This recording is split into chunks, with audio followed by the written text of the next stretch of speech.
एवं पूर्व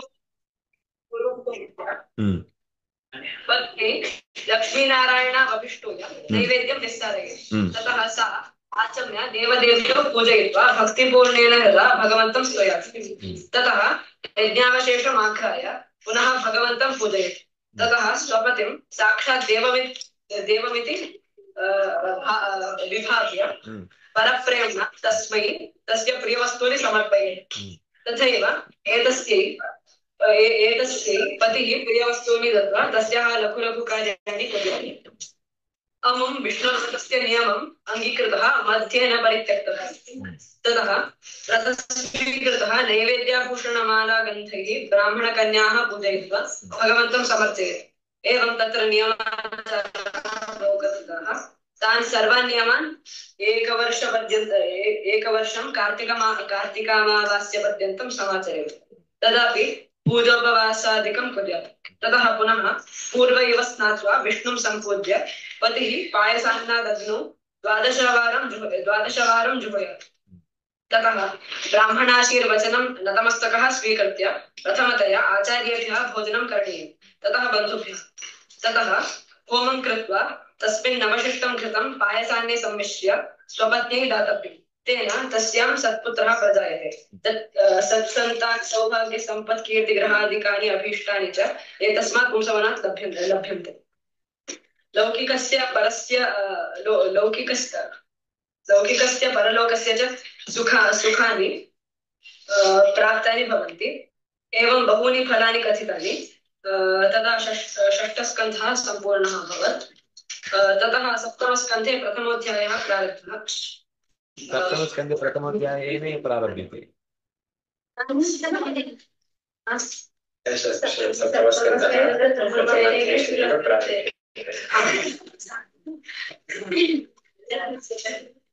तत्र परीक्षितोवाच भगवान् पक्षपातरहितः समरूपी सर्वप्रियः किमर्थं पक्षपातेन मित्रपक्षगतः शत्रूणाम् अनिष्टकरः भूत्वा इन्द्राय दैत्यान् संवृतवान्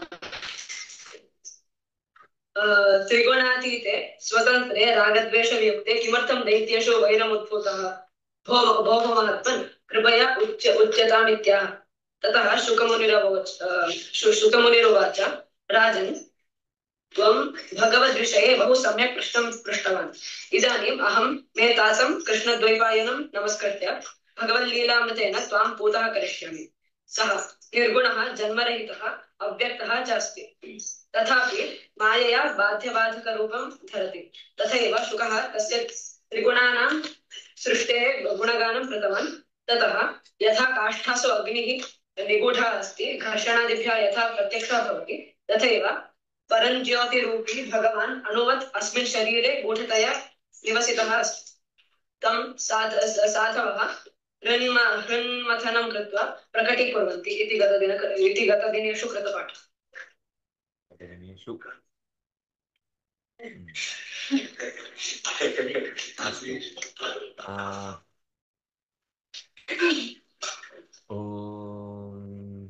जन्माद्यस्य यतो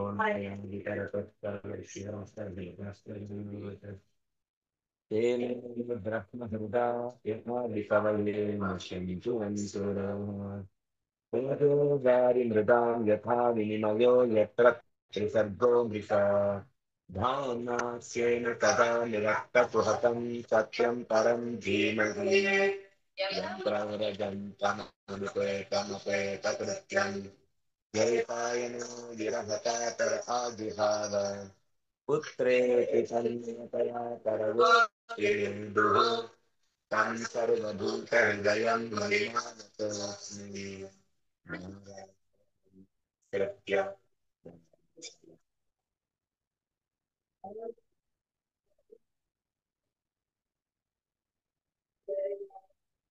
स्वस्त्यस्तु सतां हरिः ಓಂ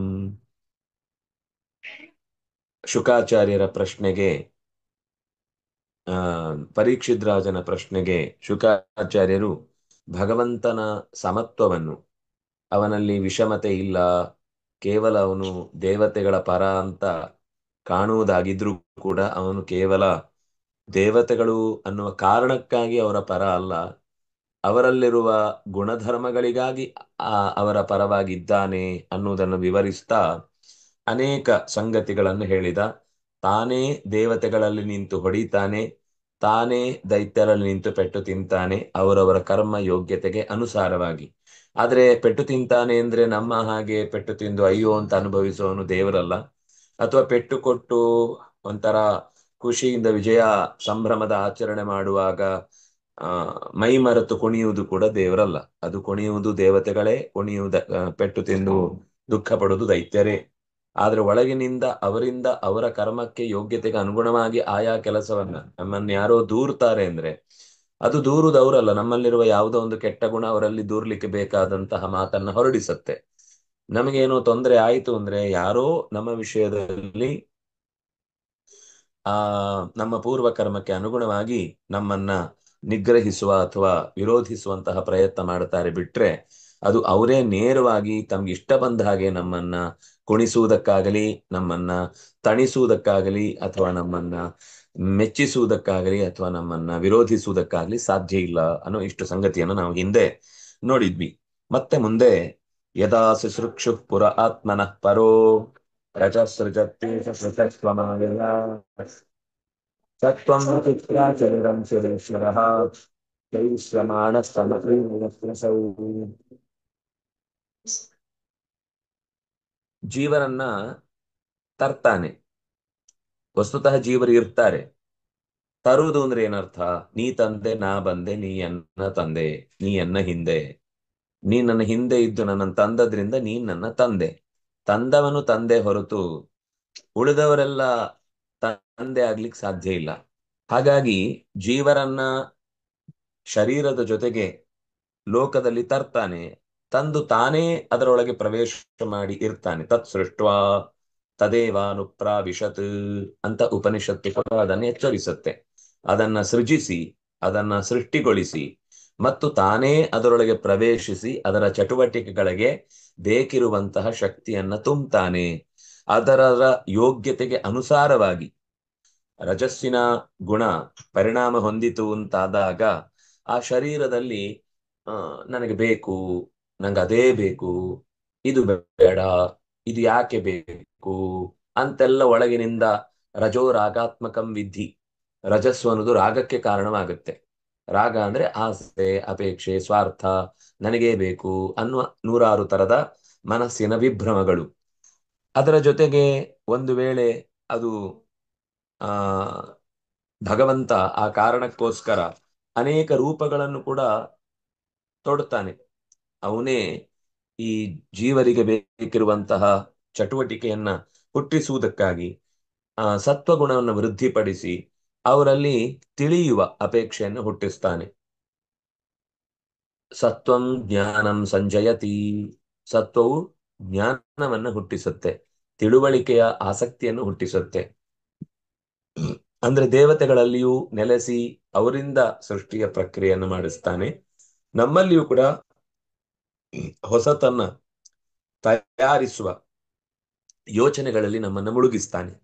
ಇನ್ನು ತಮಸ್ಸು ವೃದ್ಧವಾದಾಗ, ತಮಸ್ಸಿನ ಗುಣ ಆ ಜೀವನಲ್ಲಿ ಅಭಿವ್ಯಕ್ತಗೊಳ್ಳಬೇಕಾದ ಸಮಯ ಬಂದಾಗ ಅದನ್ನ ಮುಕ್ತಾಯಗೊಳಿಸ್ತಾನೆ. ಅಥವಾ ಅವನು ಏನಾದ್ರೂ ತನ್ನ ಸುತ್ತ ಇರುವ ವಸ್ತುವಿನ ಮೇಲೆ ಪ್ರಹಾರಾದಿಗಳನ್ನು ಮಾಡಿ ಸರ್ಜನ ಶಕ್ತಿಗೆ ವಿರುದ್ಧವಾದ ಶಕ್ತಿಯಾಗಿ ವಿಜೃಂಭಿಸುತ್ತಾನೆ. ಇದು ಸತ್ವರಜಸ್ಸು ತಮಸ್ಸು ಅನ್ನೋ ಗುಣಗಳು ಅವನಿಗೆ ಹಿಂದೆ ಸ್ಪಷ್ಟವಾಗಿ ಸತ್ವಂ ರಜಸ್ತಮ ಇತಿ ಪ್ರಕೃತೇ ನ ಆತ್ಮನಃ ಅಂತ ಹಿಂದೆ ಹೇಳಿದ್ದಾರೆ. ಆದ್ರಿಂದ ಅದನ್ನು ಮರೆಯುವ ಹಾಗಿಲ್ಲ. ಮತ್ತೆ ಹಾಗಾದ್ರೆ ಸತ್ವರಜಸ್ ತಮಸ್ಸು ಗುಣಗಳಿಂದ ಹೀಗೆಲ್ಲ ಮಾಡ್ತಾನಲ್ವಾ ಅಂದ್ರೆ ಅದು ಅವನಿಗೆ ಪರಿಣಾಮ ಬೀರುವಂತೆ ಆಗುವಂಥದ್ದಲ್ಲ. ಪರಿಣಾಮ ಬೀರಿದ ಜೀವರಿಗೆ ಬೇಕಿರುವಂತಹ ಅದರ ಪ್ರಭಾವಗಳನ್ನ ಮೂಡಿಸುತ್ತಾನೆ. ಅದರಿಂದಾಗಿ ತ್ರಿಗುಣಗಳ ವೃದ್ಧಿ ಕ್ಷಯಗಳು ಜೀವನನ್ನು ಅವಲಂಬಿಸಿದೆ ಹೊರತು ಪರಮಾತ್ಮನನ್ನು ಅವಲಂಬಿಸಿ ಇಲ್ಲ. ಅವನ ಅಪೇಕ್ಷೆಯಂತೆ ಜೀವರ ಸ್ವಭಾವಕ್ಕೆ, ಯೋಗ್ಯತೆಗೆ, ಕಾಲಕ್ಕೆ ಅನುಗುಣವಾಗಿ ವೃದ್ಧಿ ಕ್ಷಯಗಳನ್ನು ಉಂಟು ಮಾಡುತ್ತಾನೆ ಅನ್ನೋದನ್ನ ಹೇಳಿದ್ರು. ಶೈಷ್ಯಮಾಣ ಸ್ತಮ ಈರಯತಿ ಅಂತ ಹೇಳಿದ್ರು. ಶೈಷ್ಯಮಾಣ ಅಂದ್ರೆ ಮುಕ್ತಾಯಗೊಳಿಸುವಂತ, ಎಲ್ಲ ಮಲಗಿಸುವುದು. ಈಗ ನಮ್ಗೆ ನಿದ್ದೆ ಬರುತ್ತೆ ಅಂದ್ರೆ ಅದಕ್ಕೆ ಕಾರಣ ತಮಸ್ಸು. ನಮ್ಗೆ ತಮಸ್ಸು ಬೇಡ ಅಂತ ನಾವು ದೂರ ಇಡುವ ಹಾಗಿಲ್ಲ. ತಮಸ್ಸು ಇಲ್ಲದೆ ಇದ್ರೆ ಮರು ದಿವಸ ಫ್ರೆಶ್ ಆಗ್ಲಿಕ್ಕೆ ಸಾಧ್ಯವೇ ಇಲ್ಲ. ಸ್ವಲ್ಪ ನಿದ್ದೆ ಬೇಕೇ ಬೇಕು. ಆದ್ರೆ ನಿದ್ದೆಯೇ ಪ್ರಧಾನ ಹುದ್ದೆ ಆಗಬಾರದು.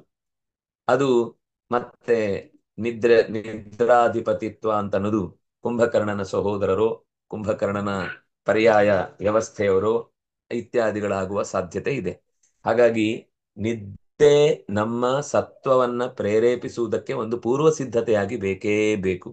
ಹೇಗೆ ನಿಮಗೆ ಆಯುರ್ವೇದದಲ್ಲಿ ವಾತ, ಪಿತ್ತ, ಕಫ ಅನ್ನೋದು ಮೂರೂ ಕೂಡ ಚೂರು ಚೂರು ಇದ್ರೆ ಮಾತ್ರ ಅದು ದೇಹಕ್ಕೆ ಆರೋಗ್ಯ.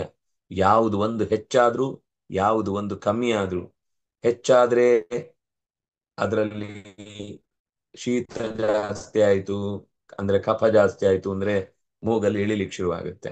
ಒಂದು ಶೀತ ಕಮ್ಮಿ ಆಯ್ತು ಅಥವಾ ಕಫ ಇರ್ಲೇ ಇಲ್ಲ ಅಂತ ಆದ್ರೆ ಕಣ್ಣು ಒಣಗ್ಲಿಕ್ಕೆ ಶುರುವಾಗಿ ಕಣ್ಣು ಮುಚ್ಚಲಿಕ್ಕಾಗದೆ ಉರಿ ಬರ್ಲಿಕ್ಕೆ ಶುರುವಾಗುತ್ತೆ, ಮೂಗು ಉರಿ ಬರ್ಲಿಕ್ಕೆ ಶುರುವಾಗುತ್ತೆ, ಬಾಯಿ ಒಣಗ್ಲಿಕ್ಕೆ ಶುರುವಾಗುತ್ತೆ, ದೇಹದಲ್ಲಿ ಅಜೀರ್ಣ ಉಂಟಾಗಿ ನೀರಿನ ಪ್ರಭಾವ ಕಮ್ಮಿ ಆದ್ರಿಂದಾಗಿ ಮಂದ ಅಗ್ನಿ ಅನ್ನೋದು ಶುರುವಾಗುತ್ತೆ. ಇದೆಲ್ಲವೂ ಕೂಡ ಕಫ ಅನ್ನೋದು ಇಲ್ಲದೆ ಇರುವಾಗ್ಲೂ ಸಮಸ್ಯೆ ಆಗುವಂತಹ ಸ್ಥಿತಿಯನ್ನ ಹೇಳುತ್ತೆ. ಇದು ಲೋಕದಲ್ಲೂ ಕೂಡ ಸತ್ವರಜ ತಮಸ್ಸುಗಳ ಪ್ರಭಾವ. ಸಮಸ್ಥಿತಿಯಲ್ಲಿದ್ದಾಗ ಅದು ಪ್ರಳಯ, ವಿಷಮ ಸ್ಥಿತಿಯಲ್ಲಿ ಬಂತು ಅಂದ್ರೆ ಅದು ಸೃಷ್ಟಿ.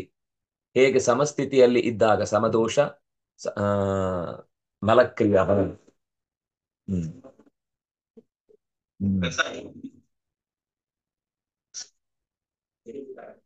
ಸ್ವಸ್ಥನಾಗಬೇಕು ಅಂದ್ರೆ ಸಮದೋಷ ಮಲಕ್ರಿಯನೇ ಆಗಬೇಕು. ಅತಿಯಾಗಿ ದೇಹದಿಂದ ಮಲ ಹೊರಗೋದ್ರೂ ಕೂಡ ಅದು ದೇಹವನ್ನ ಜರ್ಜರಿತಗೊಳಿಸುತ್ತೆ. ಹೋಗದೇ ಇದ್ರೂ ಕೂಡ ಹೊಟ್ಟೆ ಉಬ್ಬರಿಸಿ ಆಗಲೂ ವಾತದಿಂದಾಗಿ ದೇಹಕ್ಕೆ ಅನಾಹುತ ಉಂಟಾಗುತ್ತೆ. ಹಾಗೆಯೇ ಜಗತ್ತಿನಲ್ಲಿಯೂ ಕೂಡ ಸಮಸ್ಥಿತಿಯಲ್ಲಿದ್ದಾಗ ಜಗತ್ತಿನಲ್ಲಿ ಏನು ಬದಲಾವಣೆಗಳಿರಲ್ಲ, ಅದು ತನ್ನಿಂದ ತಾನೇ ನಡ್ಕೊಂಡು ಹೋಗ್ತಾ ಇರುತ್ತೆ. ಯಾವಾಗ ವಿಷಮ ಸ್ಥಿತಿ ಉಂಟಾಗುತ್ತೋ ಆಗ ಜಗತ್ತಿನ ಸೃಷ್ಟಿಯ ಏರಿಳಿತಗಳು ಉಂಟಾಗುತ್ತೆ. ಕಾಲಂ ಚರಂತಂ ಸೃಜತೀಶ ಆಶ್ರಯ ಪ್ರಧಾನ ಪುಂಭ್ಯಾನ್ನರದೇವ ಸತ್ಯಕೃತ್ ಸತತ್ರ ತತ್ರೋ ಭಯ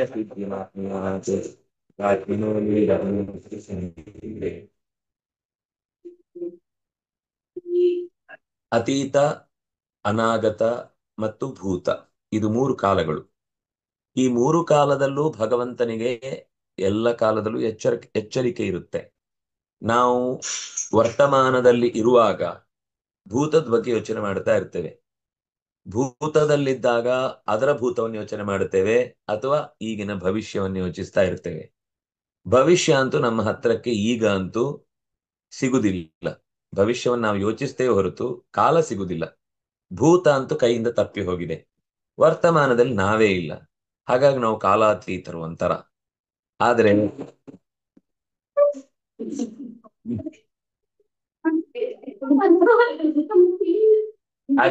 ಆದ್ರೆ ಭಗವಂತ ಹಾಗಲ್ಲ. ಭೂತದಲ್ಲೂ ಇರ್ತಾನೆ, ವರ್ತಮಾನದಲ್ಲೂ ಇರ್ತಾನೆ, ಅತೀತದಲ್ಲೂ ಅನಾಗತದಲ್ಲೂ ಇರ್ತಾನೆ. ಅದರಿಂದಾಗಿ ಅತೀತ ಅನಾಗತ ಭೂತಗಳ ಬಗ್ಗೆ ಚೆನ್ನಾಗಿ ತಿಳಿದವನಾದ್ರಿಂದಾಗಿ ಸೃಷ್ಟಿ ಅನ್ನುವುದು ಅವನಿಗೆ ಅತ್ಯಂತ ಸಹಜ. ನಮ್ಮ ಕೈಯಲ್ಲಿ ಯಾಕೆ ಸೃಷ್ಟಿ ಇಲ್ಲ, ನಮ್ಮ ಕೈಯಲ್ಲಿ ಯಾಕೆ ಆ ರೀತಿಯಾದ ಪರಿಪೂರ್ಣವಾದ ಒಂದು ಸೃಷ್ಟಿಯ ಪ್ರಕ್ರಿಯೆಯಲ್ಲಿ ಕೈ ಹಾಕ್ಲಿಕ್ಕೆ ಆಗಲ್ಲ ಅಂದ್ರೆ ಇದೇ ಕಾರಣ. ನಾವು ಭೂತದಲ್ಲಿ ಇಲ್ಲ, ಭವಿಷ್ಯದಲ್ಲಿ ಹೋಗ್ಲಿಕ್ಕಾಗಲ್ಲ, ವರ್ತಮಾನ ನಮಗೆ ಗೊತ್ತೇ ಇರಲ್ಲ, ಎಚ್ಚರದಲ್ಲೇ ಇರಲ್ಲ. ಏನಂತೇವೆ ಅದಕ್ಕೆ, ಹಗಲುಗನಸು ಕಾಣ್ಕೊಂಡು ಇನ್ನೆಲ್ಲೋ ಇರ್ತೇವೆ. ಅಯ್ಯೋ ಹಾಗಾಗೋಯ್ತಲ್ಲ ಅಂತ ಯೋಚನೆ ಮಾಡ್ಕೊಂಡು ಅಳ್ತಾ ಕೂತಿರ್ತೇವೆ. ಆದ್ರಿಂದಾಗಿ ನಮಗೆ ಸೃಷ್ಟಿಯ ಸಾಧನ ಯಾವುದು ಕೈಗೆ ಸಿಗಲ್ಲ. ಭಗವಂತ ಮತ್ತೆ ಹೇಳುವಾಗ ಪ್ರಧಾನ ಪುಂಭ್ಯಾಂ, ಪ್ರಧಾನ ಅಂದ್ರೆ ಪ್ರಕೃತಿ, ಪುಮಾನ್ ಅಂತಂದ್ರೆ ಚತುರ್ಮುಖ ಪುರುಷ. ಈ ಪ್ರಧಾನ ಮತ್ತು ಪುರುಷ ಈ ಇಬ್ಬರನ್ನ ಬಳಸಿಕೊಂಡು ಭಗವಂತ ಸತ್ಯವಾದದ್ದನ್ನೇ ಕೃತ್ ಅಂದ್ರೆ ಮಾಡುತ್ತಾನೆ. ಸತ್ಯವಾದ ಈ ಜಗತ್ತನ್ನ ಸೃಷ್ಟಿಸುತ್ತಾನೆ. ಜಗತ್ತು ಸುಳ್ಳು ಅಂತ ಕೆಲವೊಂದ್ ಸರ್ತಿ ಮಾತು ಬಂದ್ರೆ ಅದಕ್ಕೆ ಅರ್ಥ ಅದು ಶಾಶ್ವತ ಅಲ್ಲ ಅಂತ ಅಷ್ಟೇ ಅರ್ಥ ಹೊರತು ಮ್ಯಾಜಿಕ್ ಮಾಡುವವನ ಕೈಯಲ್ಲಿರುವ ಹೂವಿನ ಹಾಗಲ್ಲ. ಅಥವಾ ಇದು ಪೇಪರ್ ಅನ್ನ ಹರಿದು ನೋಟು ಮಾಡುವ ಕಾರ್ಯಕ್ರಮದ ಹಾಗಲ್ಲ. ಕಾರ್ಯಕ್ರಮದಲ್ಲಿ ಅಕಸ್ಮಾತ್ ಅವನ ನೋಟನ್ನು ನಿಜವಾಗಿಯೂ ಮಾಡುವುದೇ ಆಗಿದ್ದಿದ್ದರೆ ಅವನು 50 ರೂಪಾಯಿ ಟಿಕೆಟ್ ಇಟ್ಕೊಂಡು ಒಂದು ಕಾರ್ಯಕ್ರಮಕ್ಕೆ ಸ್ಟೇಜಿಗೆ ತಂದು ಆ ಪೇಪರ್ ಅನ್ನ ಹರಿದು ನೋಟು ಮಾಡಬೇಕಾದ ಅಗತ್ಯ ಇರಲಿಲ್ಲ. ಪ್ರತಿ ದಿವಸ ಪೇಪರ್ ಬಂದಾಗ್ಲೆಲ್ಲ ಹರಿದು ತನ್ನ ಕೋಣೆ ಒಳಗೆ ಹಾಕಿ ನೋಟ್ ರಾಶಿ ಹಾಕಿ ಊರವರಿಗೆಲ್ಲ ಬೇಕಾದಷ್ಟು ಅಕ್ರೂರಂತರ ಸಹಾಯ ಮಾಡಬಹುದಿತ್ತು. ಆದ್ರೆ ನಿಜವಾಗಿಯೂ ಆ ನೋಟು ಅನ್ನೋದು ಸೃಷ್ಟಿ ಮಾಡುವುದಾಗಿದ್ದಿದ್ರೆ ಅಕಸ್ಮಾತ್ ಗೊತ್ತಾದ್ರೆ RBI ನವರು ಮೊದ್ಲವನನ್ನು ಕರ್ಕೊಂಡೋಗಿ ಲೆಕ್ಕ ಮಾಡುವಂತ ಕಂಬಿಯಿಂದ ಈಚೆಯಿಂದ ಆಚೆಗೆ ಆಚೆಯಿಂದ ಈಚೆ ಕೂಡಿಸ್ತಾರೆ. ಆದ್ರಿಂದ ನಿಜವಾದ ನೋಟು ತಯಾರಿಸ್ಲಿಕ್ಕೆ ಅವನಿಗೆ ಸಾಧ್ಯ ಇಲ್ಲ. ಮತ್ತೆ ನೋಟ್ ಹೇಗ್ ಬರುತ್ತೆ ಅಂದ್ರೆ ನೋಟನ್ನ ಮೊದಲೇ ಅವನು ಬೇಕಾದ ಹಾಗೆ ಅಡಗಿಸಿ ಇಟ್ಕೊಂಡಿರ್ತಾನೆ. ನಿಮ್ಗೆ ತೋರಿಸುವಾಗ ಕೈಯಲ್ಲಿ ಏನು ಕಾಣುದಿಲ್ಲ. ಆದ್ರೆ ಆ ನೋಟನ್ನ ಹರಿದು ನೀವು ನೋಟಿನ ಹರಿದ ಅಂದ್ರೆ ಪೇಪರ್ ಹರಿದ ಚಿತ್ರಣದಲ್ಲೇ ನೀವು ಗಮನ ಹರಿಸಿರ್ತೀರಿ ಅನ್ನುವಾಗ ಅವನು ತನ್ನ ಅದೇ ಕೈ ಚಳಕ ಅಂತ ಹೇಳುದು. ಕೈ ಚಳಕ ಅನ್ನುವುದು ಕೇವಲ ಒಂದು ಅದಕ್ಕೆ ಕಣ್ಣು ಕಟ್ಟು ಅಂತ ಹೇಳ್ತಾರೆ. ಭಗವಂತ ಸತ್ಯಕೃತ್, ನಾಟ್ ಕಣ್ಣು ಕಟ್ಟುಗಾರ. ಅವನು ಕಣ್ಣು ಕಟ್ಟು ಮಾಡಿ ಜಗತ್ತನ್ನ ನಿಮ್ಗೆ ಬರೀ ತೋರಿಸುವುದಲ್ಲ, ಅದು ಇದೆ. ನಿಜವಾಗಿಯೂ ಕೂಡ ಜಗತ್ತು ಅನ್ನೋದು ಇದೆ. ಯಾರು ಹೀಗೆ ಭಗವಂತನನ್ನ ಸತ್ಯಕೃತ್ ಅಂತ ಚಿಂತನೆ ಮಾಡ್ತಾನೋ ಅವನಿಗೆ ನಿಜವಾಗಿಯೂ ಮೋಕ್ಷವಾಗುತ್ತೆ. ಯಾಕೆಂದ್ರೆ ಭಗವಂತನನ್ನು ಹೇಗೆ ಉಪಾಸನೆ ಮಾಡುತ್ತಾನೋ ಹಾಗೆ ಅವನಿಗೆ ಅವನ ಫಲ ಸಿಗುತ್ತೆ. ಭಗವಂತ ಮೋಸ ಮಾಡ್ತಾನೆ, ಭಗವಂತ ಮಾಯ ಮಾಡ್ತಾನೆ, ಭಗವಂತ ಗುಳುಂ ಮಾಡ್ತಾನೆ ಅಂತ ಯೋಚನೆ ಮಾಡ್ತಾ ಇದ್ರೆ ನಮಗೂ ಕೂಡ ನಮ್ಮ ಮೋಕ್ಷ ಗುಳುಂ ಆಗ್ಬಿಡುತ್ತೆ. ನಮ್ಮ ಮೋಕ್ಷ ಅದು ಮಾಯೆ ಆಗ್ಬಿಡುತ್ತೆ. ನೋಡ್ಲಿಕ್ಕೆ ನಾವು ಕೊನೆಗೆ ದುರ್ಯೋಧನಂತರ ಹೋಗ್ತಾ ಹೋಗ್ತಾ ಹೋಗ್ತಾ ಇರ್ಬೇಕಾದ್ರೆ ಬಾಗ್ಲಿಲ್ಲ ಅನ್ಕೊಂಡು ಹೋಗಿ ಡಮಾರ್ ಅಂತ ತಲೆ ಹೊಡೆದು ಬಿಡ್ತೀವಿ. ಬಾಗಿಲಿದೆ ಅಂತ ಅನ್ಕೊಂಡು ಆತ ಬಾಗಿಲಿಂದ ನೂಕ್ಲಿಕ್ಕೆ ಹೋಗಿ ಬಿದ್ದು ತಲೆ ಹೊಡ್ಕೊಳ್ತೇವೆ. ಬೀಳದೆ ಗೋಡೆಗೆ ತಲೆ ಹೊಡಿಬಹುದು, ಬಿದ್ದು ನೆಲ ತಲೆ ಹೊಡಿಬಹುದು, ಒಟ್ಟು ತಲೆ ಹೊಡೆದು ಖಾತ್ರಿ. ಹಾಗೆ ಹಾಗೆ ಇನ್ನೆಲ್ಲೋ ನೀರಿರುವ ನೀರಿಲ್ಲ ಅಂತ ಅಂದ್ರೆ ನೀರಿರುವ ಜಾಗದಲ್ಲಿ ನೀರಿಲ್ಲ ಅನ್ಕೊಂಡು ದಬಾರ್ ಅಂತ ಬಿದ್ದು ಈಜ್ ಕಲಿಯುವ ಕಾರ್ಯಕ್ರಮಕ್ಕೆ ಮುನ್ನುಡಿ ಹಾಡಬಹುದು. ಹೀಗೆ ಮಾಯೆ ಅಂತ ಅನ್ನೋದರ ವ್ಯವಸ್ಥೆಯನ್ನು ನಾವು ಹಾಗೆ ಅಂತ ಉಪಾಸನೆ ಮಾಡಿದ್ರೆ ನಮಗೂ ಸಿಗುವ ಸುಖಗಳೆಲ್ಲ ಕೇವಲ ಮಾಯೆಯಾಗುತ್ತೆ. ನಮಗೆ ಮಾಯೆಯ ಸುಖ ಬೇಡ. ನಿಜವಾಗಿಯೂ ಅನುಭವಿಸಿದಾಗ ನನಗೆ ಸಂತೋಷವಾಯಿತು, ಕುಡಿದಾಗ ಹೇಗೆ ತೃಪ್ತಿ ಆಯಿತು ಅನ್ನುವ ಅದನ್ನ ಮಾಯೆ ಅಂತ ಹೇಳ್ತೀರಾ, ಸುಳ್ಳು ಅಂತ ಹೇಳ್ತೀರಾ, ಇಲ್ಲ ಅಂತ ಹೇಳ್ತೀರಾ? ನನಗಿಷ್ಟೊತ್ತು ತೃಷೆಯಾಗಿ ನಾನು ನೀರು ಕುಡಿದಾಗ ಆದ ತೃಪ್ತಿ ಸುಳ್ಳು, ನನಗೆ ಉಂಡಾಗ ಹೊಟ್ಟೆ ತುಂಬಿತು ಅಂತ ಅಂದಾಗ ಆದಾಗ ಬಂದ ತೇಗು ಸುಳ್ಳು, ಅದು ಡರ್ ಅಂತ ತೇಗಿದ್ದು ನಾನಲ್ಲ, ಅದು ತೇಗು ಅಂತ ನಿಮಗೆ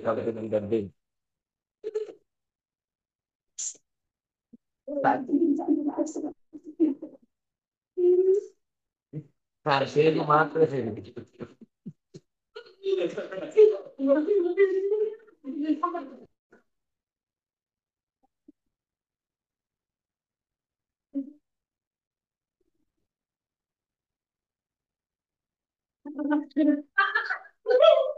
ಕಾಲದಲ್ಲಿಯೂ ಕೂಡ ಸತ್ವರಜಸ್ಸು ತಮಸ್ಸು ಅನ್ನುವ ಪ್ರಭಾವದಿಂದ ಕಾಲದ ವ್ಯವಧಾನದಲ್ಲೂ ಕೂಡ ಸೃಷ್ಟಿ ಸ್ಥಿತಿ ಲಯಗಳು ಕೂಡ ಇದೇ ತರ. ಮಹಾಕಾಲದಲ್ಲಿ ಸತ್ವ ಜಾಗೃತವಾದ ಸೃಷ್ಟಿಯಾಗುತ್ತೆ, ರಜಸ್ಸು ಜಾಗೃತವಾದಾಗ ಸ್ಥಿತಿಯಲ್ಲಿರುತ್ತೆ. ನಾನಂತ ಹೇಳಿದೆ, ರಜಸ್ಸು ಜಾಗೃತವಾದಾಗ ಸೃಷ್ಟಿ ಆಗುತ್ತೆ, ಸತ್ವರ ಜಾಗೃತವಾದಾಗ ಸ್ಥಿತಿ ಇರುತ್ತೆ, ತಮಸ್ಸು ಜಾಗೃತವಾದಾಗ ಸಮಗ್ರ ಜಗತ್ತು ಪ್ರಳಯದಲ್ಲಿ ಮುಳುಗುತ್ತೆ.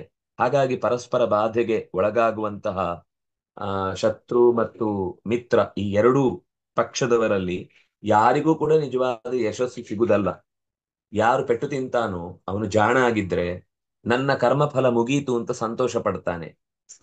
ಆದರೆ ಯಾರು ದಡ್ಡ ಇರ್ತಾನೆ ಅವನು ಮತ್ತೆ ಈರ್ಷೆಯನ್ನ ದ್ವೇಷವನ್ನ ಸಾಧಿಸಿ ಇನ್ನಷ್ಟು ಕರ್ಮಗಳ ದೊಡ್ಡ ಪಟ್ಟನ್ನ ತನ್ನ ಮೇಲೆ ಹೊತ್ತು ಹಾಕೊಂಡು ಇನ್ನಷ್ಟು ದುಃಖಕ್ಕೆ ಈಡಾಗ್ತಾನೆ. ಹಾಗಾಗಿ ಜಾಣನಾದವನು ಪೆಟ್ಟು ತಿಂದ್ರೂ ಕೂಡ ಉದ್ಧಾರ ಆಗ್ತಾನೆ, ಕೋಣನಾದವನು ಗೆದ್ರೂ ಕೂಡ ಮತ್ತಷ್ಟು ನಾನೇ ಗೆದ್ದೆ ಅಹಂಕಾರದಲ್ಲಿ ಮುಳುಗಿ ಇನ್ನಷ್ಟು ಕರ್ಮದ ಬಲೆಗೆ ಸಿಲುಕುತ್ತಾ ಹೋಗುತ್ತಾನೆ.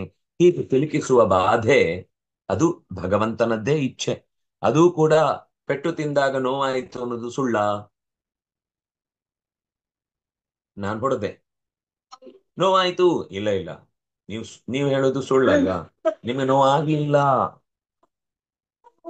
ಪೆಟ್ಟು ಕೊಟ್ಟದ್ದು ಸುಳ್ಳು, ನಿಮ್ಗೆ ನೋವಾದದ್ದು ಸುಳ್ಳು ಅಂತ ಹೇಳಿದ್ರೆ ಎಷ್ಟು ಮೂರ್ಖತನ ಅಂತ ಅನ್ಸುತ್ತೋ ಹಾಗೆ ಅಕಸ್ಮಾತ್ ಹೇಳಬಹುದು, ಇಲ್ಲ ನಾನು ಹಾಗೆ ಹೊಡಿತೇನೆ. ಅದು ಸುಳ್ಳು ಅಂತ ಒಪ್ಪಿಕೊಂಡವನಿಗೆ ಮಾತ್ರ ಪೆಟ್ಟು ಕೊಡ್ಲಿಕ್ಕಾಗುದು.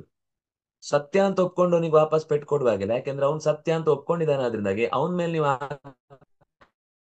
ಆಕ್ಷೇಪ ಮಾಡುವ ಹಾಗಿಲ್ಲ. ಕಾನೂನಿನಲ್ಲಿ ಅಂದ್ರೆ ಈಗ ಒಂದು ವಾದ ಪ್ರಕ್ರಿಯೆ ಮಾಡುವಾಗ ಅವರ ಶಾಸ್ತ್ರದಲ್ಲಿ ಹೇಗೆ ಒಪ್ಕೊಂಡಿದ್ದಾರೋ ಹಾಗೆ ಹೇಳಿದ್ರೆ ಮಾತ್ರ ಸ್ವಸಿದ್ಧಾಂತಕ್ಕೆ ವಿರೋಧ ಅಂತ ಹೇಳಿಕ್ಕಾಗುದು. ನಮ್ಮ ಸಿದ್ಧಾಂತದ ಪ್ರಕಾರ ನಾವು ಅದನ್ನ ಸತ್ಯ ಅಂತಾನೆ ಒಪ್ಕೊಂಡಿದ್ದೇವೆ. ಅದರಿಂದಾಗಿ ನೀವು ನಮ್ಗೆ ಹೊಡೆಯುವಂಗಿಲ್ಲ. ನಮ್ಗೆ ನೋವಾಗುತ್ತೆ ಅನ್ನೋದು ನಾವು ಸತ್ಯ ಅಂತ ಒಪ್ಕೊಂಡಿದೀವಿ. ಆದ್ರೆ ನೀವು ಒಪ್ಕೊಂಡಿಲ್ಲ. ಅದರಿಂದಾಗಿ ನಿಮ್ಗೆ ಎರಡು ಚೆನ್ನಾಗಿ ಏಟು ಕೊಟ್ಟು ಮಲಗಿಸಿದ್ರೆ ನೀವು ವಾಪಸ್ ಹೊಡೆಯುವಂಗಿಲ್ಲ. ಯಾಕಂದ್ರೆ ನಿಮ್ ಪ್ರಕಾರ ನಾವು ಹೊಡೆದಿದ್ದು ನಮ್ ಪ್ರಕಾರ ನಾವು ಹೊಡೆದಿಲ್ಲ.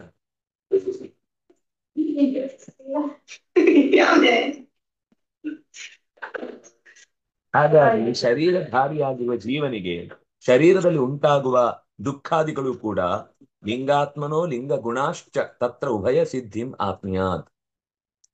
ಎರಡೂ ಬಗೆಯ ಸುಖ ದುಃಖಗಳು, ನ್ಯಾಯ ಅನ್ಯಾಯ, ಧರ್ಮಾಧರ್ಮ ಇದೆಲ್ಲವೂ ಜೀವನದಲ್ಲಿ ಅನುಭವಕ್ಕೆ ಬರುತ್ತೆ. ಅದು ಲಿಂಗದ ಅಂದ್ರೆ ಶರೀರದಲ್ಲಿರುವಂತಹ ಅಥವಾ ಶರೀರದಲ್ಲಿ ಮೂಲವಾದ ಒಂದು ಲಿಂಗ ದೇಹ ಅಂತಿದೆ. ಅಂದ್ರೆ ಲೀನಂ ಗಮಯತಿ ಇತಿ ಲಿಂಗ. ಯಾವುದು ಮುಳುಗಿರುತ್ತೋ ಅದನ್ನ ತೆರೆದು ತೋರುತ್ತೆ. ಈ ಶರೀರ ಜೀವ ಮುಳುಗಿತ್ತು, ಎಲ್ಲಿದೆ ಅಂತ ಯಾರಿಗೂ ಕಾಣಿಸ್ತಿರ್ಲಿಲ್ಲ. ಕಾಣಿಸದೇ ಇರುವಂತಹ ಜೀವಕ್ಕೆ ಈ ಶರೀರ ಅನ್ನುವುದು ನೀನಿಲ್ಲಿದ್ದಿ ಅಂತ ನಮಗೂ ಇನ್ನೊಬ್ಬರಿಗೂ ನಮ್ಮನ್ನು ಪರಿಚಯಿಸಿಕೊಡುತ್ತೆ. ಅದರಿಂದಾಗಿ ಇದಕ್ಕೆ ಲಿಂಗ ಅಂತ ಕರೀತಾರೆ. ಇದು ಶರೀರ ಆದಾಗ ಇವನಿಗೆ ತಾನಿದ್ದೇನೆ ಅನ್ನೋದು ಗೊತ್ತಾಗುತ್ತೆ, ಇವನಿದ್ದಾನೆ ಅನ್ನೋದು ಬೇರೆಯವರಿಗೂ ಗೊತ್ತಾಗುತ್ತೆ. ಇಂತಹ ಸತ್ಯ ಅನುಭವಗಳನ್ನ ನಾವು ಭಗವಂತನ ಸೃಷ್ಟಿಯಲ್ಲಿ ಕಾಣ್ಲಿಕ್ಕೆ ತುಂಬಾ ಇದೆ ಅನ್ನೋದನ್ನ ಹೇಳಿದ್ರು. ಏಷ ರಾಜನ್ನಪಿ ಕಾಲ ಈಶಿತ ಸತ್ವಂ ಸುರಾಲೀಕಂ ವೈಭಕ್ತ್ಯಜಃ ತತ್ಪ್ರತ್ಯಂಗಿತ ಸುರಾನ್ ಸುರಪ್ರಿಯೋ ರಜಸ್ತಮಸ್ಕಾನ್ ಶ್ರೀಮನೋತಿ. ಅವನು ಹಿಂದೆ ಪ್ರಧಾನ ಪುರುಷರಿಗೆ ಕಾರಣ ಅಂತ ಹೇಳಿದ್ರು. ಅಷ್ಟೇ ಅಲ್ಲ, ಕಾಲಕ್ಕೂ ಪ್ರವರ್ತಕ ಮತ್ತು ಸರ್ವತಂತ್ರ ಸ್ವತಂತ್ರ ಪ್ರವರ್ತಕ. ಅವನನ್ನು ಮತ್ತೆ ಯಾರು ಈಗ ಆ ನ್ಯಾಯಬೆಲೆ ಅಂಗಡಿಯವನು 10 kg ಅಕ್ಕಿಯನ್ನು ಕೊಟ್ಟ, ನಾವು ಖುಷಿಯಿಂದ ಅಬ್ಬಬ್ಬಬ್ಬ ಏನು ನಮ್ಮ ನ್ಯಾಯಬೆಲೆ ಅಂಗಡಿಯವನು ದೇವರಂತ ಮನುಷ್ಯ 10 kg ಅಕ್ಕಿ ಕೊಟ್ಟ ಅಂತ ನಾವು ನಾನು ಹೊಗಳ್ತೀವ? ಇಲ್ಲ. ಯಾಕೆ ಹೊಗಳಲ್ಲ ಅಂದ್ರೆ ಕಾನೂನಿನ ಪ್ರಕಾರ ಅವನು ಕೊಡ್ತಾ ಇರುವುದು. ಅದನ್ನು ಕೊಟ್ಟದ್ದು ಸರ್ಕಾರ. ಸರ್ಕಾರಕ್ಕೆ ನಾವು ಕೃತಜ್ಞತೆಯನ್ನು ಅರ್ಪಿಸ್ತೇವೆ. ಪರವಾಗಿಲ್ಲ, ನಮಗೆ 10 kg ಅಕ್ಕಿಯನ್ನು ಕೊಟ್ಟು ನಮ್ಮನ್ನ ಉದಾಸೀನರನ್ನಾಗಿ ಮಾಡಿ ಕೂತು ತಿನ್ನುವಂತಹ ಒಂದು ದಾರಿದ್ರ್ಯವನ್ನು ನನಗೆ ತಂದು ಕೊಟ್ಟಂತಹ ದರಿದ್ರ ಲಕ್ಷ್ಮಿಯರ ವಿಶೇಷ ಸಂತಾನವನ್ನ ಬೆಳೆಸಿದ ನಿಮಗಿದೋ ಕೃತಜ್ಞತೆ.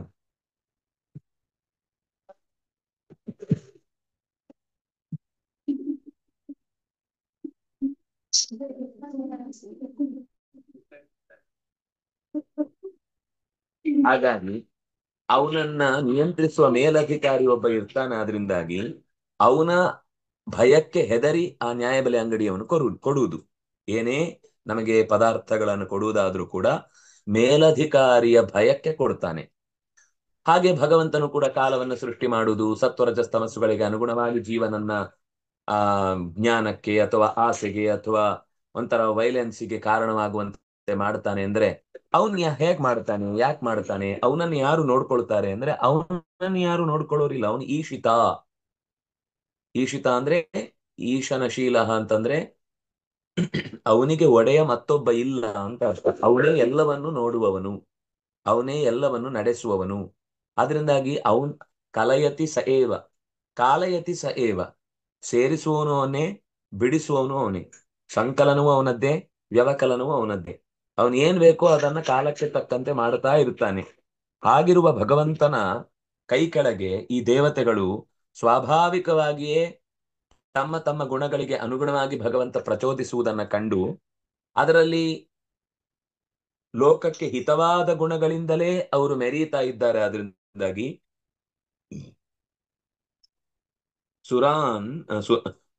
ಸುರ ಅನೀಕಂ ಏಧಯತಿ. ಸುರ ಅನೀಕಂ, ಅನೀಕ ಅಂದ್ರೆ ಸೇನೆ ಅಥವಾ ಸುರರ ಪಡೆ. ಸುರರ ಪಡೆಯನ್ನು ಏಧಯತಿ ಬೆಳೆಸುತ್ತಾನೆ. ಯಾಕೆಂದ್ರೆ ಅದು ಸತ್ವಂ. ಆ ಸುರಾನೀಕ ಇದೆಯಲ್ವಾ, ಅದು ಸಾತ್ವಿಕ ಸ್ಥಿತಿಯಲ್ಲಿದೆ. ತನ್ನ ಲಾಭಕ್ಕೋಸ್ಕರ ಬೇರೆಯವರಿಗೆ ಹಾನಿ ಮಾಡುವ ಸ್ವಭಾವದವರಲ್ಲ ದೇವತೆಗಳು. ದೇವತೆಗಳು ಯಾವತ್ತೂ ಕೂಡ ಪರರಿಗೆ ಹಿತವನ್ನ ಬಯಸ್ತಾರೆ ಹೊರತು ತಮಗೆ ಎಷ್ಟೇ ಅಹಿತ ಆದ್ರೂ ಸಹಿಸ್ತಾರೆ. ಅವರಿಗೆ ಸಹಿಸುವುದು ಅಂದ್ರೆ ಅದರ ಅರ್ಥ ನಮ್ಮ ಹಾಗೆ ತುಂಬಾ ಕಷ್ಟಪಡ್ತಾರೆ ಅಂತಲ್ಲ. ಅವರಿಗೆ ಸಹನೆ ಅಂದ್ರೆ ಅದನ್ನ ಪೆಟ್ಟು ಬಿದ್ರೂ ನೋವಾಗದ ಹಾಗೆ. ಈಗ ಕೆಲವರಿಗೆ ಚೆನ್ನಾಗಿ ಏಟು ತಿಂದು ತಿಂದು ತಿಂದು ತಿಂದು ಕೈ ಕೊಡ್ತಾ ಇರ್ತಾರೆ. ಹೊಡೆದ್ರ ಇದು ಮುಗೀತಾ, ಈ ಕೈ ಕೊಡಿ, ಇನ್ನೊಮ್ಮೆ ಈ ಕೈ ಅಂದ್ರೆ ಪೆಟ್ಟು ತಿಂದ ಕೈ ದಡ್ಡು ಗಟ್ಟಿರುತ್ತೆ. ಹಾಗೆ ಕೆಲವರಿಗೆ ಹಾಗಲ್ಲ, ಕೆಲವರು ತಡ್ಕೊಳ್ಳೋದಂದ್ರೆ ನೋವಾಗ್ತಾ ಇರುತ್ತೆ, ಹಲ್ ಕಚ್ಚು ಅಂತ ಒಳಗಿನಿಂದ ಸಹಿಸ್ಕೋತಾ ಇರ್ತಾರೆ. ಹಾಗೆ ಸಹಿಸುವುದು ಬೇರೆ. ಪೆಟ್ಟು ತಿಂದ್ರು ಅದು ದೃಷ್ಟದ್ಯುಮ್ನನಿಗೆ, ಅವನು ಅಗ್ನಿಯಿಂದ ಹುಟ್ಟಿ ಬಂದವನಾದ್ರಿಂದ ಅವನಿಗೆ ಯಾರೇ ಬಾಣ ಬಿಟ್ಟರು ಕೂಡ ಒಂದು ಬಾಣದ ತುದಿ ಅವನ ಶರೀರ ಒಳಗೆ ಹೋಗ್ತಿರ್ಲಿಲ್ಲ. ಕತ್ತಿಯಿಂದ ಹೊಡೆದ್ರೆ ಕತ್ತಿಯ ಅಲಗು ಬೆಂಡಾಗ್ಬಿಡ್ತಿತ್ತು.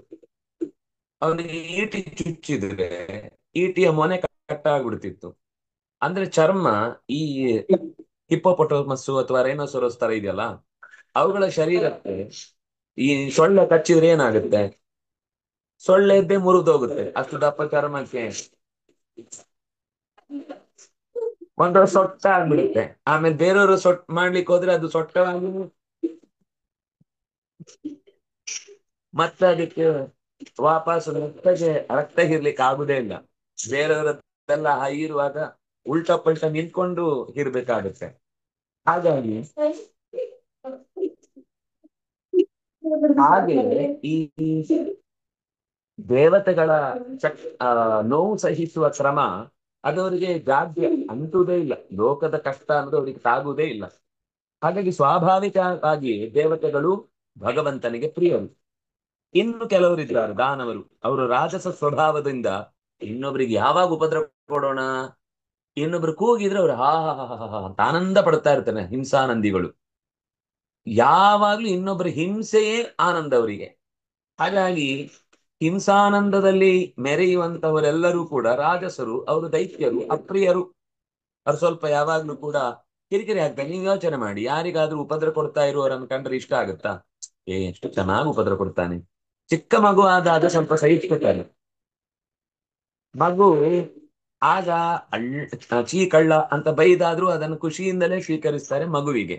ಅದ್ರ ದೊಡ್ಡವನಾದ್ಮೇಲೆ ಮತ್ತೆ ಅದೇ ತಪ್ಪು ಮಾಡಿದ್ರೆ, ಚಿಕ್ಕ ಮಕ್ಕಳು ಪಾಪ ಸಣ್ಣದ್ರಲ್ಲಿ ಗೊತ್ತಿರುದಿಲ್ಲ, ಎಲ್ಲ ಒಂದು ಎರಡು ಅಲ್ಲೇ ಮುಗಿಸಿ ರಾಡಿ ಮಾಡಿ ಎಲ್ಲ ಮನೆಯಲ್ಲೇ ಗಬ್ಬೆ ಬೀಸ್ತಿರ್ತಾರೆ. ಅಮ್ಮ ಆದ್ರೂ ಬೇಜಾರು ಮಾಡದೆ ಅದನ್ನು ಬಾಚಿ ತಲೆ ಮತ್ತೆ ಸ್ನಾನ ಮಾಡಿಸಿ ತೆಗಿತಾನೆ. ಇವನು 8 ಅನ್ನೋನ ಮಗ ದಂಟು ಅಂತ ಹೇಳಲಿಕ್ಕೆ ಬರುವಾಗ್ಲೂ ಮತ್ತ ಅದೇ ತರದ ಚಿಕ್ಕ ಮಗು ಅಂತರ ರಾಡಿ ಮಾಡಿದ್ರೆ ಬೀಳುತ್ತೆ ಒಂದು 4.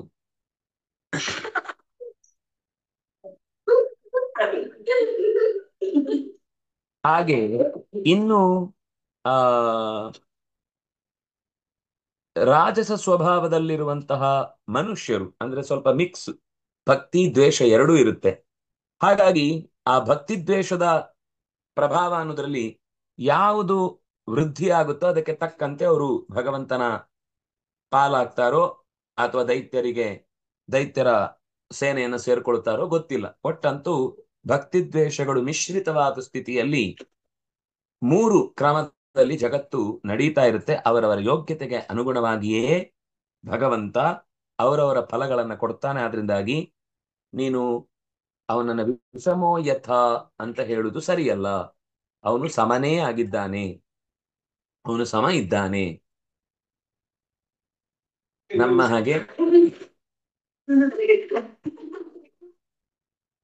ಯಾಕೆಂದ್ರೆ ಅನ್ಈಕ್ವಲ್ ಆದವರನ್ನ ಅನ್ಈಕ್ವಲ್ ಆಗಿ ಟ್ರೀಟ್ ಮಾಡುವುದೇ ಈಕ್ವಲ್ ಟ್ರೀಟ್ಮೆಂಟ್. ಎಲ್ರು ಪಾಸ್ ಆಗ್ಲಿ ಅಂತ ಯಾರು ಏನೇ ಬರೆದ್ರು ಎಲ್ರಿಗೂ 100 ಮಾರ್ಕ್ ಹಾಕಿದ್ರೆ ಅಧ್ಯಾಪಕರಿಗೆ ಯಾಕೋ ಸ್ವಲ್ಪ ತಲೆ ಕೆಟ್ಟೋಗಿದೆ ಅಂತ ಅನ್ಕೊಂಡು ಮಕ್ಕಳು ಬರ್ತಾರೆ. ಆದ್ರಿಂದಾಗಿ ಎಲ್ರಿಗೂ 100 ಮಾರ್ಕ್ ಹಾಕುವುದು ಸಮಾನತೆ ಅಲ್ಲ. ಎಲ್ರು ಎಷ್ಟೆಷ್ಟು ಬರ್ತಿದಾರೋ ಅಷ್ಟೆಷ್ಟು ಮಾರ್ಕ್ ಹಾಕುವುದೇ ಸಮಾನತೆ. ಏನ್ರಿ ನಮ್ಗೆ 15 ಮಾರ್ಕ್ ಹಾಕಿದ್ರೆ, ಹೌದು ನೀನ್ ಪೇಜ್ ಅಲ್ಲಿ 3 ಲೈನ್ ಬರ್ದ್ಮೇಲೆ 15 ಮಾರ್ಕ್ ಕೊಟ್ಟಿದ್ ಜಾಸ್ತಿ. ಅದು 1.5 ಮಾರ್ಕ್ ಅನ್ನ ಪಾಯಿಂಟ್ ಬಿಟ್ಟೋಗಿ 15 ಕಾಣಿಸ್ತಾ ಇರು, ನೀನ್ ಅದು ನೋಡಿಲ್ಲ ಅಷ್ಟೇ.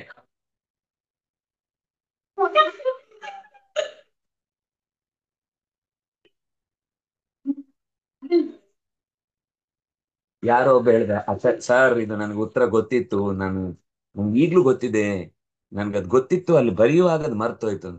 ಅದಕ್ಕೆ ಅಧ್ಯಾಪಕ ನಿಂಗೆ ಗೊತ್ತಿತ್ತು ಅಂತ ಗೊತ್ತಿತ್ತು, ಅದಕ್ಕೆ ನಾವು ಕೂಡ ಮಾರ್ಕ್ ಕೊಟ್ಟಿಲ್ಲ, ನನ್ ಮನ್ಸಲ್ಲೇ ಇದೆ, ಅದು ಕೊಡ್ಲಿಕ್ಕೆ ಆಗಲ್ಲ ಅಷ್ಟೇ ಅಂತ. तवा पुनः स्वसुष्टस्य स्थितिरक्षानुवृत्तये सत्वं सुरगणान् ಪ್ರತಿ ಯುಗದ ಕಥೆಯು ಹೀಗೇನೆ. ನಮ್ಗೆ ಬಹುಶಃ ಒಂದೇ ಯುಗದಲ್ಲಿ ಇದಿಷ್ಟು ನಡೆಯುತ್ತೆ ಅಂದಾಗೆ ನಮ್ಗೆ ಗೊತ್ತಾಗಲ್ಲ. ಆದ್ರೆ ಭಗವಂತನಿಗೆ ಅದೇ ತರದ ಈ ತರಗತಿಗಳಲ್ಲಿ ಅಧ್ಯಾಪನ ಮಾಡಿದ ಅಧ್ಯಾಪಕರಿಗೆ ಗೊತ್ತಿರುತ್ತೆ. ಒಂದು 5, 6, 10 ವರ್ಷ ಅಭ್ಯಾಸ ಮಾಡಿದ್ಮೇಲೆ ಒಂದೇ ತರದ ಕೆಲವು ಕ್ಯಾಟಗರಿಗಳು ಇರ್ತವೆ. ಇದು ಇದೇ ಜಾತಿ, ಇದು ಇದೇ ಮತ, ಇದು ಇದೇ ಕುಲ, ಇದು ಇದೇ ಸ್ವಭಾವದ್ದು, ಇದು ಹೀಗೆ ಓದುದು, ಇದು ಹೀಗೆ ಮಾತಾಡುದು ಅಂತ ಒಂದು ಜನರಲೈಸ್ ಆದ ಸಾಮಾನ್ಯ ಕೆಲವು ಸ್ಪೆಸಿಮನ್ಗಳು ಇರ್ತವೆ, ಸ್ಪೆಷಲ್ಗಳು. ಅದು ಅಧ್ಯಾಪಕರಿಗಿಲ್ಲ ಅಂದ್ರೆ ಸೃಷ್ಟಿಗೆ ಬೋರ್ ಆಗತ್ತಲ್ವಾ. ಅದಕ್ಕೋಸ್ಕರ ಹೊಸ ಹೊಸ ಸೃಷ್ಟಿಗಳನ್ನು ಭಗವಂತ ಆಗಾಗ ಕಳಿಸ್ಕೊಡ್ತಾ ಇರ್ತಾನೆ. ಆದ್ರಿಂದ ಪ್ರತಿ ಯುಗದಲ್ಲೂ ಸೃಷ್ಟಿ ಮಾಡಿದ ಈ ಪ್ರಪಂಚದ ಕುರಿತಾದ ಅರಿವನ್ನ ನಿರಂತರವಾಗಿ ಅದು ಒಂದೇ ತರ ಬೆಳಿಬೇಕಲ್ಲ, ಅದಕ್ಕೋಸ್ಕರ ಕೆಲವನ್ನ ಮತ್ತೆ ಮತ್ತೆ ಸೃಷ್ಟಿಯ ಪ್ರಕ್ರಿಯೆಯಲ್ಲಿ ತಂದು ಇಳಿಸ್ತಾ ಇರ್ತಾನೆ. ಅದರಲ್ಲಿ ಸಾತ್ವಿಕರನ್ನ ಸತ್ವಂ ಸುರಗಣಾನ್ ಮುಹುಹು ವಿಷ್ಣು ಉಪಬೃಂಹಯತೆ. ಸಾತ್ವಿಕರಾದಂತಹ ದೇವತೆಗಳನ್ನ ಭಕ್ತ್ಯಾದಿ ಗುಣಗಳಿಂದ ತುಂಬಿದವರನ್ನ ಸುಖಿಗಳನ್ನಾಗಿ ಮಾಡಿ ಮತ್ತೆ ಮತ್ತೆ ಸೃಷ್ಟಿಗೆ ಒಂದು ಸೃಷ್ಟಿಯ ಅವಧಿಯಲ್ಲಿ ತರ್ತಾನೆ ಇರ್ತಾನೆ. ಅತ್ರೈವೋದಾಹೃತ ಪೂರ್ವಂ ಇತಿಹಾಸ ಸುರ ಋಷಿಣ ಪ್ರೀತ್ಯಾ ಮಹಾಕ್ರತೌ ರಾಜನ್ ಪೃಚ್ಛತೆ ಜಾತ ಶತ್ರವೇ. ದೇವರು ಸ್ವಾಭಾವಿಕವಾಗಿ ಪ್ರಿಯನೋ ಅಪ್ರಿಯನೋ ಅನ್ನೋ ವಿಷಯದಲ್ಲಿ ದೇವತೆಗಳಿಗೆ ಪ್ರಿಯ, ಅಸುರರಿಗೆ ಅಪ್ರಿಯ ಅನ್ನುವುದನ್ನ ಒಂದು ಪೂರ್ವದ ಇತಿಹಾಸದ ಮೂಲಕ ನಿನಗೆ ತಿಳಿಸಬಹುದು. ಇದು ಶುಕಾಚಾರ್ಯರು ಪರೀಕ್ಷಿದ್ರಾಜನಿಗೆ ಹೇಳುವ ಮಾತು. ಧರ್ಮರಾಜ ರಾಜಸೂಯ ಯಾಗದಲ್ಲಿದ್ದ. ಮಹಾಯಾಗ, ಸಾಮಾನ್ಯ ಯಾಗ ಅಲ್ಲ. ಆ ಯಾಗದಲ್ಲಿ ಒಂದು ದೊಡ್ಡ ಸಮಸ್ಯೆ ಆಯಿತು. ಆಗ ನಾರದರಲ್ಲೇ ಇದ್ರು. ಅವರ ಹತ್ರ ಕೇಳಿದ ಪ್ರಶ್ನೆಗೆ ಉತ್ತರವಾಗಿ ಬಂದ ಸಂಗತಿಯನ್ನೇ ನಿನಗೆ ಈ ವಿಷಮನೋ ಸಮನೋ ಅಥವಾ ದೇವತೆಗಳಿಗೆ ಸಮ ಯಾಕೆ, ದೈತ್ಯರಿಗೆ ವಿಷಮ ಯಾಕೆ ಅನ್ನೋದರ ಬಗ್ಗೆ ನಾನು ಹೇಳಲಿಕ್ಕೆ ಸಿದ್ಧನಾಗ್ತೇನೆ ಅಂತ ಹೇಳ್ತಾನೆ. ಅದು ಏನು ಪ್ರಕರಣ ಅನ್ನೋದನ್ನ ಮತ್ತೆ ನಾಳೆಯ ಚಿಂತನೆಯಲ್ಲಿ ಅನುಸಂಧಾನಿಸೋಣ. ನಾಳೆ ಪ್ರದೋಷ ಪೂಜೆ ಇದೆಯಾ? ಸರಿ, ಆಯ್ತು. ನಾಳೆ ಮತ್ತೆ ಯಥಾ ಪ್ರಕಾರ ಸಂಜೆ ಸೇರೋಣ. ಕಾಯೇನ ವಾಚಾ ಮನಸೇಂದ್ರಿಯೈರ್ವಾ ಬುದ್ಧ್ಯಾತ್ಮನಾ ವಾ ಅನುಸೃತಸ್ವಭಾವಃ ಕರೋಮಿ ಯದ್ಯತ್ ಸಕಲಂ ಪರಸ್ಮೈ ನಾರಾಯಣಾಯ ಸಮರ್ಪಯಾಮಿ. ತಸ್ಮೈದಾನತರಾಯ ಸಸ್ಯೋ ಮಂತ್ರ ವಿಭಸ್ತು ಮಂಗಲಾಃ ಶ್ರೇಣಿ ನರೇಂದ್ರವಿಶಜನಾಯ ದರ್ಪಂ ಅಸ್ಮೈ ಭದ್ರಸ್ತಾಸೋ ವಿಮಾನಮೇ ಕೈಮೂರ್ತಮೇ ಲಕ್ಷ್ಮೀ ಹರಿಃ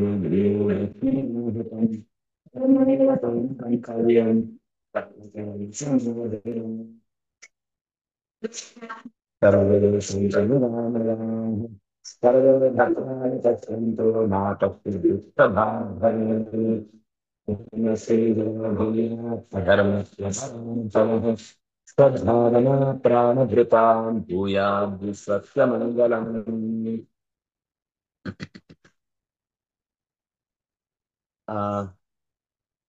ಮತ್ತೆ ಇದಕ್ಕೆ ರೆಡಿಯಾಗಿ ಭಜನೆಗೆ ಯಾರಾದ್ರೂ ಹಾಡ್ತೀರಾ? ಸರಿ, ರೆಡಿಯಾಗಿ. ಸುನೀಶಾ ಆಮೇಲೆ ಮಧ್ಯೆ ಸಾಧು ಸಾಧು ಸಾಧು ಹೇಳಲಿಕ್ಕಿದೆ. ಸರಿ, ರಾಮ್ ರಾಮ್.